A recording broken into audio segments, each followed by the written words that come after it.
On June 21st, 1945, the last significant Japanese resistance on the island of Okinawa began to fade. The grim battle that had lasted almost 3 months was finally drawing to a close.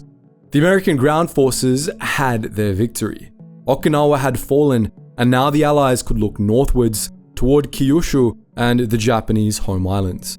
But how had they got this far? This had largely been achieved by the process of island hopping, also known as leapfrogging. Allied forces would take an island, secure it, and then move on to the next one. Each battle won would bring them closer to outright victory. But while this seems pretty simple, the practical reality was more complicated. Some islands had to be taken, while others could be ignored. This is the story of the islands that were skipped, looking at why they were bypassed and what happened to them.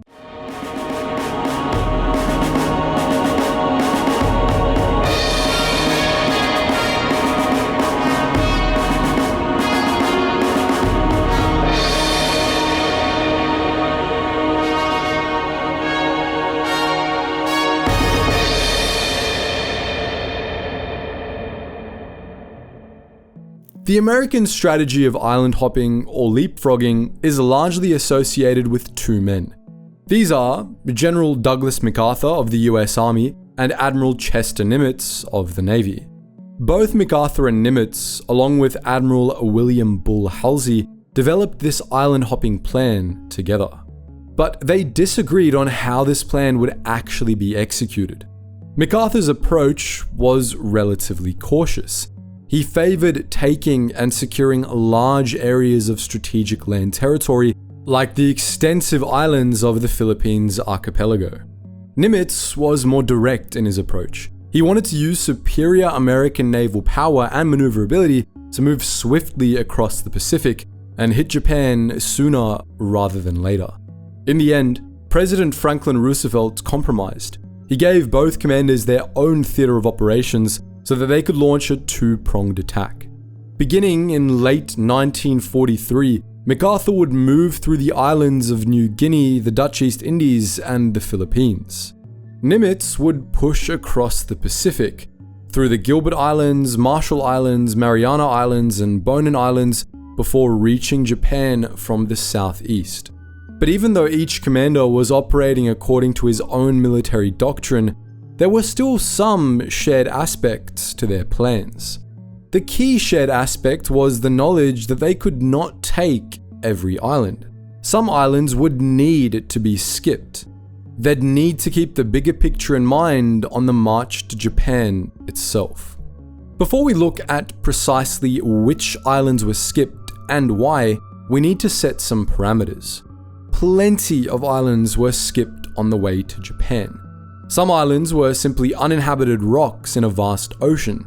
They were of no strategic value to the Americans or to the Japanese. But this isn't true of all the islands that were bypassed.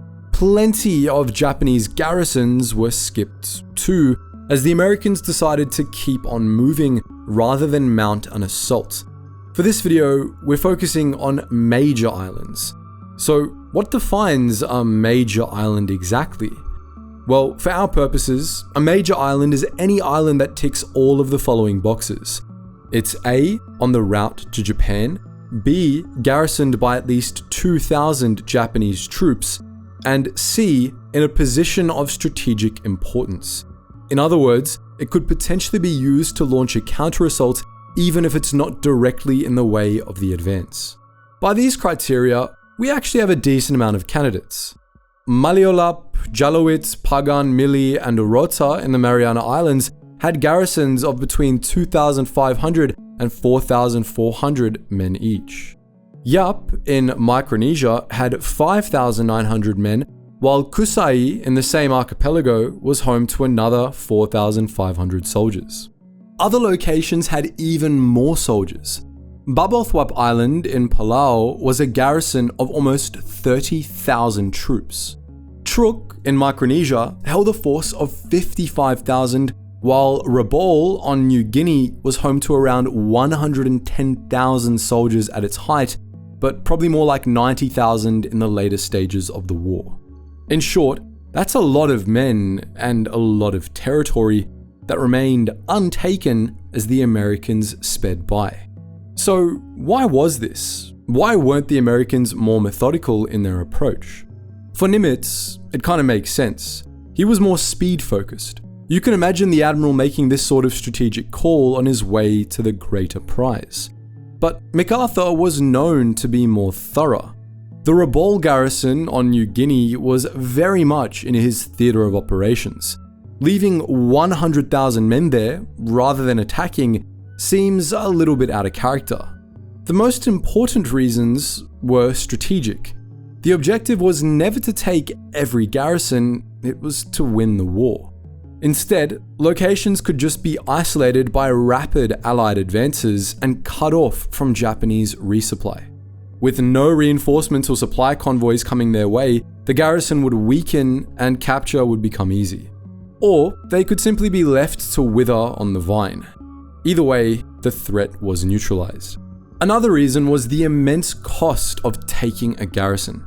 12,000 Americans died on Okinawa, the final major battle in the campaign, but this was far from the only bloodbath. 6,800 soldiers lost their lives on Iwo Jima, 3,500 on Saipan, and 1,600 at Peleliu. Extrapolate this across many other engagements and factor in the tens of thousands more non-fatal casualties plus loss of hardware, and it becomes clear just how costly the fighting could be. So, if commanders could find an easier route toward Japan, they would. They would follow the path of least resistance. They would focus on key strategic locations, like the airfields on Iwo Jima, and try to retain their men and material for the final assault. But this kind of strategic calculation isn't an exact science by any means. The Allies had no clear figures on just how many men were garrisoned on each island, what kind of weaponry they were carrying, or how long they could hold out. This is partly what led to disagreements between Nimitz and MacArthur, as MacArthur believed that Nimitz's rapid approach was too risky.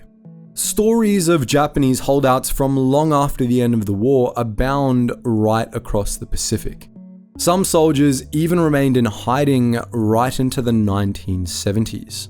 However, most of these holdouts were individuals who had been cut off from their units and never received the official word to surrender.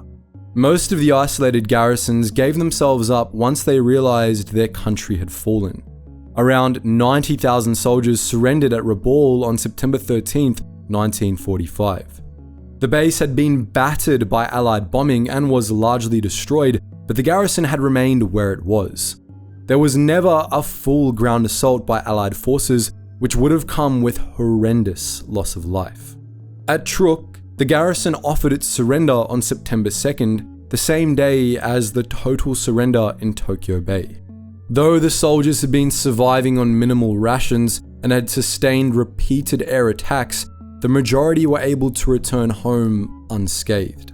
In the end, despite making decisions on the fly and not always seeing eye to eye, it seems both MacArthur and Nimitz were right. They were able to bypass certain objectives, prioritize other ones, and still win the war. Avoiding certain targets may have seemed risky at the time, but the alternative could have been far worse. More than 111,000 Americans lost their lives on the Pacific Campaign. For Japan, the total was 1.74 million. Without a strategic approach to island hopping, the war would have lasted far longer, and these figures would have been even more horrifying. Thank you so much for watching. Please be sure to give us some suggestions in the comments section below about what topics you'd like to see and any changes you'd like implemented in our video creation process. Hope you learned something new.